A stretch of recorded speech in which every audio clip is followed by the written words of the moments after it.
Okay, thanks everyone for coming, even if you're just sitting here to have a place to sit. This is going to be Ansible and why it works for me. I'm Charles Yost, and I updated the talk recently, so this is a little bit more up-to-date version than a talk that I gave previously at Northeastern Ohio's Information Security Forum. So this is going to be a 25-minute overview of the what, where, how, and why of using Ansible. It's pretty much 101. We're not going to go really deep into any concepts. We're just going to cover the surface so that hopefully you'll have a good idea of how to go about researching more if you decide that you want to use this either in a personal setting as a home lab or in a professional setting. I really believe that this tool can be used in both of those contexts. It's very easy, very quick to pick up, but at the same time, it gives you a lot of power.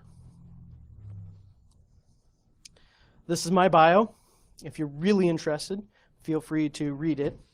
However, the long and short of it is I currently work at BDS. I have a history in IT in general, and at the moment, I'm a security developer. In case you really wanted to read that slide, or any of the other slides, this talk is up on GitHub, and it's under my username, talks-ansible. If you maybe didn't understand one of the concepts or wanted to break it down a little bit, all these slides are plain text and searchable, and so you can go to GitHub, take a look at any of them, review any concepts that you didn't understand. There is even a demo portion that you can run with a couple of virtual boxes. I won't be doing that demo today just because of time constraints, but if you'd like, there is a working example up there so that you can better understand it in the future. Let's get on with the content. First, we'll cover some alternatives. You might have heard of some of the other systems configuration and management utilities like Chef or Puppet, Salt, often called Salt Stack, and there's a whole list of these. But there's a lot of differences between them. It's one of the reasons why there are so many. And there are a lot of differences between these alternatives and Ansible. Personally, I find Ansible to be better in many regards, and we'll go over exactly why as we go throughout this talk, as well as come back and review exactly what makes Chef and Puppet and Salt different than Ansible and why you might choose one of those instead. So what is Ansible? Well, their website, ansible.com, defines it as DevOps made simple. Deploy apps, manage systems, crush complexity. Ansible is a powerful automation tool that you can learn quickly. I don't disagree with any of that. It's a bit of marketing, but I feel that it's accurate. Wikipedia defines it as a free software platform for configuring and managing computers. It combines multi-node software deployment, ad hoc task execution, and configuration management. Nothing I can disagree with there either. Basically, Ansible allows you to manage your systems, provide configuration information, build them up from scratch, or just maintain them. And it's also a way to maintain sanity in a complex and ever-changing world of system configuration. At least, that's how I see it. So, Ansible. Puppet, Chef, these are normal words, but what is Ansible? It's named Ansible after a fictional, instantaneous hyperspace communication system featured in Ender's Game, which I'm sure you guys have at least heard of. And it was originally invented by Ursula K. Le Guin.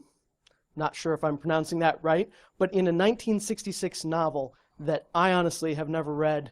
Someday I might get around to it. Also, just kind of a side note, releases for Ansible, gotta have a release, you know, code names for each one. They're Van Halen songs, so that's kind of fun. So what do you need to run Ansible? Let's take a look at the server, the actual control machine that you're going to use to manipulate the other pieces in your environment. It needs to be Linux or a Mac. The server does. And sorry for anybody who has a pure Windows environment. Unfortunately, they do not yet have a Windows Server support system. You need SSH. Now, if you're already administering any quantity of Linux boxes, you probably already have SSH infrastructure in place, and you can use existing infrastructure, or if you want separations of concern, you can segment out with a separate set of SSH keys, separate SSH infrastructure throughout your system. It also needs Python 2.6 or later. Most modern operating systems currently come with 2.7. macOS, Debian, any of its derivatives, they're all on 2.7, so you'll probably not have a problem with that. If you do need to use an older version of Linux, 2.6 runs on a lot of platforms, and I haven't heard of any real gotchas with this. I think that it's far enough back in the Python versioning that you should be able to run it on just about anything. And that's it for the server. Let's take a look at the client. On the client side, when you want to spin a box up or configure it, what do you actually need? And in Ansible speak, this is a managed node. Well, it needs to be Linux, Mac, or Windows. And Windows is included on the client side. It's done through PowerShell. We'll take a look at that a little bit later. As I was mentioning, PowerShell, as well as SSH for the Linux and Mac side of it. You can do a managed node, obviously, from a server, from the server side, if it's Windows. So if you have Windows machines that you need to enforce configuration or maintain, manipulate, even set up from scratch, you can do that through a Linux server using PowerShell. And Python 2.4 or later, so an even earlier version for the client side. And that really is it. There's no Ansible client. There's not an agent that gets installed on the box. You don't have to have some extra piece of software to make sure that it's there, configured, and ready to go. It just uses SSH and Python to do the work that it needs to do.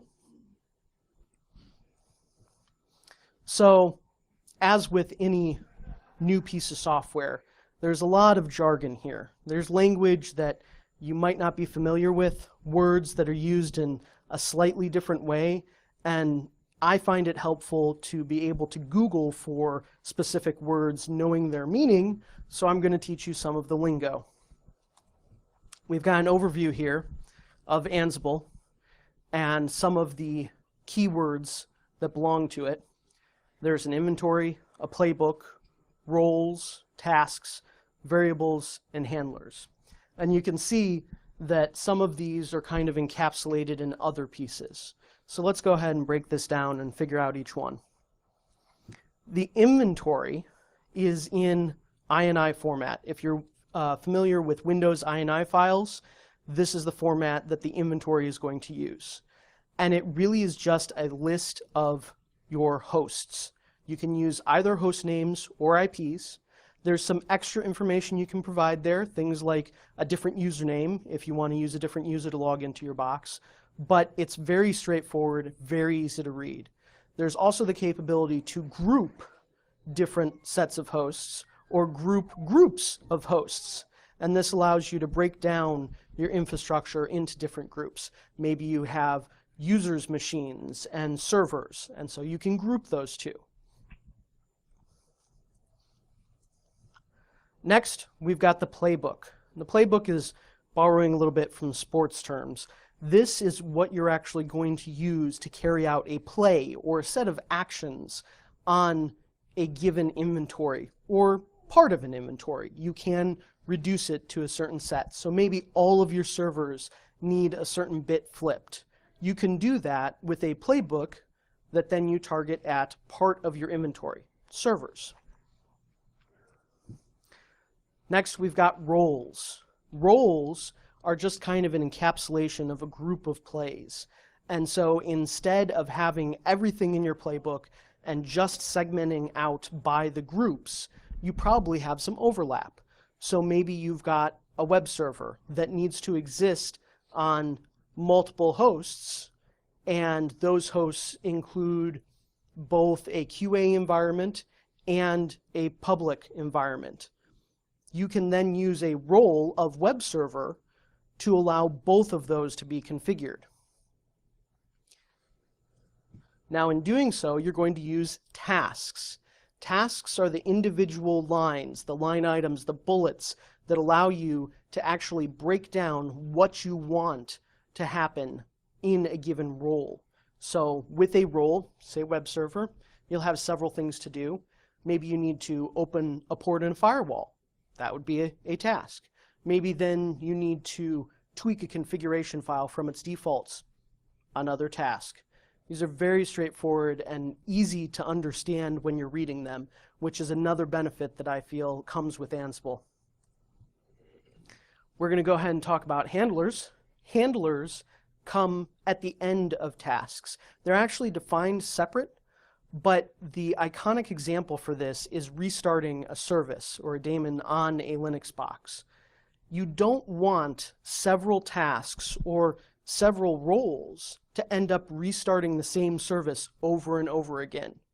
If you have 5 tasks and any of them running requires a server restart, you can set a handler to handle that restart, and it will only get restarted once at the end of those series of tasks. Next, we've got variables, and variables are where you can customize your tasks and therefore your roles to different environments. Normally, a web server would be on port 80, but maybe you have a couple of web servers that you need on an alternative port, like 8080. You can use a variable to allow you to set the port number per host. And that means that you can just write a task that says, configure the port, open the port in the firewall, something of that sort, and then specify the port when you're running the actual play.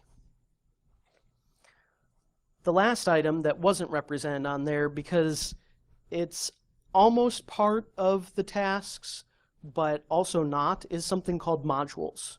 So we'll go ahead and look back at that diagram. Modules are a piece that you use in tasks. You can think of them kind of like command line utilities. If you've used Linux, when you use grep or cat, those little utilities you're using to accomplish a task. So we have our own utilities called modules, and modules allow you to then take a task and have it do more. So instead of just running a single command, there might be a module for installing a Linux package on a distribution that has a package manager. And that would allow that package to be installed, detect whether it is installed. All of the little details around that can be encapsulated in a module rather than just running a shell command. And there's a lot of power in these. We'll actually have some examples here in a bit, some tips and tricks that I put together, and I'll point out some of the modules that I used that I found very useful. Let's go over some bonus lingo. These aren't quite as important, but it's still helpful to know, particularly when you're researching Ansible. It'll give you a little bit better of an understanding what people are talking about that are beyond some of the core concepts. There's only 2 of these. The first one is Galaxy. Galaxy is actually a group of Ansible roles that they have available publicly online. And so if you go to Ansible's website, you can look at the Galaxy and see all of these roles. I find it particularly useful when I'm trying to build a new role or augment one that I've already done. I might hit a brick wall and have some trouble figuring out one little detail, and this allows you to see how someone else accomplished it. Or, for others, you also might just be satisfied with the roles that are on the Galaxy and never have to write your own. There are plenty of very good examples, and not only one example per given piece of software, but multiple examples. So you can find a set of roles from the Galaxy that fits your given installation that you want to work with. The other piece of bonus lingo is tower. Now, this is the only time in this whole talk, that we're going to talk about commercial interests. Ansible is free to use. There's no limit on hosts or anything, and we'll explain why I find that amazing a little later on. But if you do want to give them money, or if you have a corporate situation where you want to have support and show them that there's real interest in this project, Tower is how you can give them money. You purchase Tower, and Tower provides a wonderful user interface on top of Ansible. So I like to do things from the command line. Others might as well. But there's always going to be a contingent, particularly in a corporate environment, of people that want to do things via a pretty friendly graphical user interface. And that's what Tower is. And that isn't required in any way, shape, or form to run Ansible, but provides a lot of benefit if you do have the cash flow to be able to buy it. So, some other details about Ansible.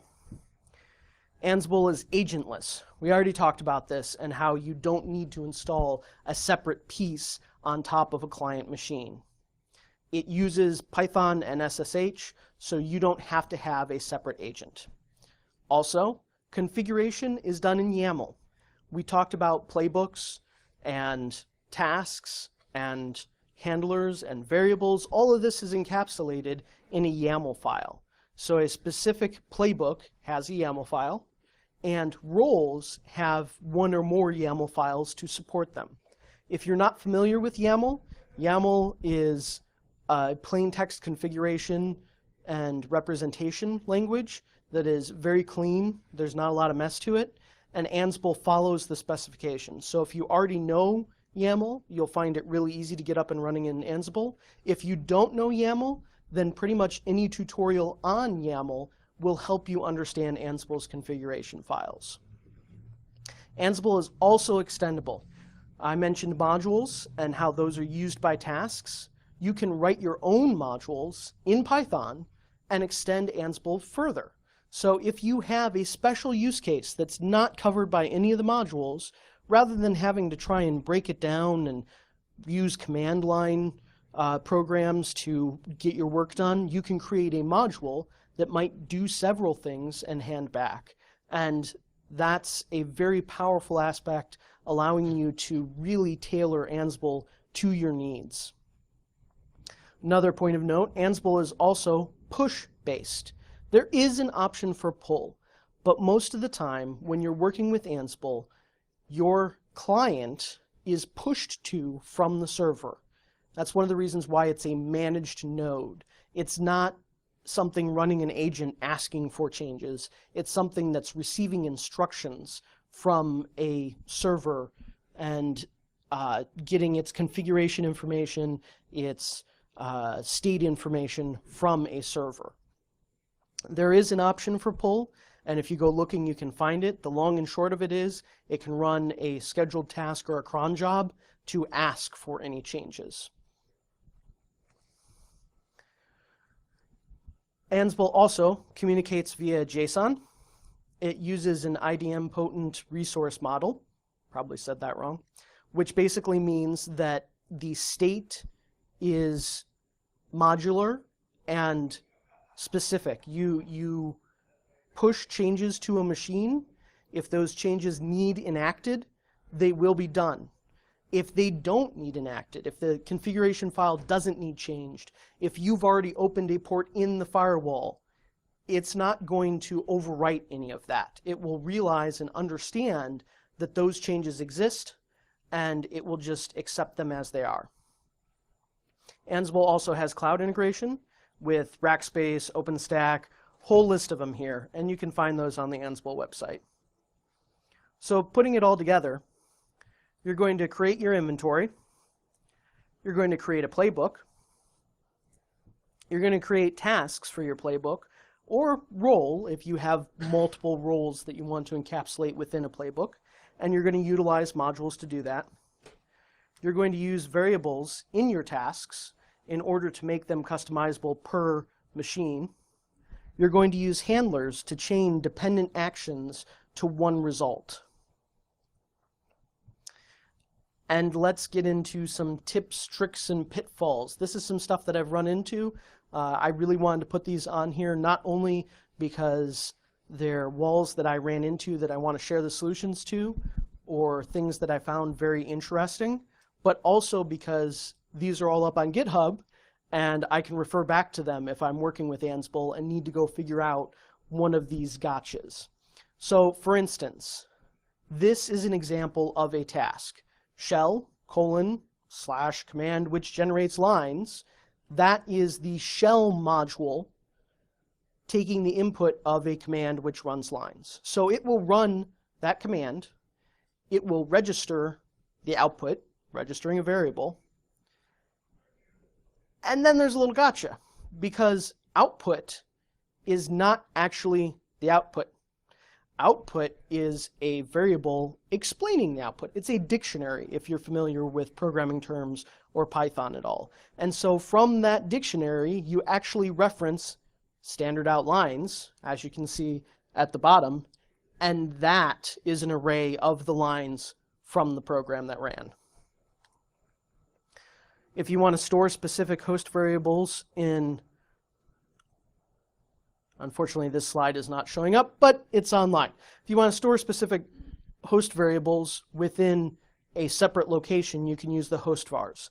And so this allows you to add a file per host that has the specific configuration items. In the example of the ports that I gave earlier, you can have a host variable that says, okay, I'm going to use port 80, and then in another file, put that same variable saying I'm going to use port 8080.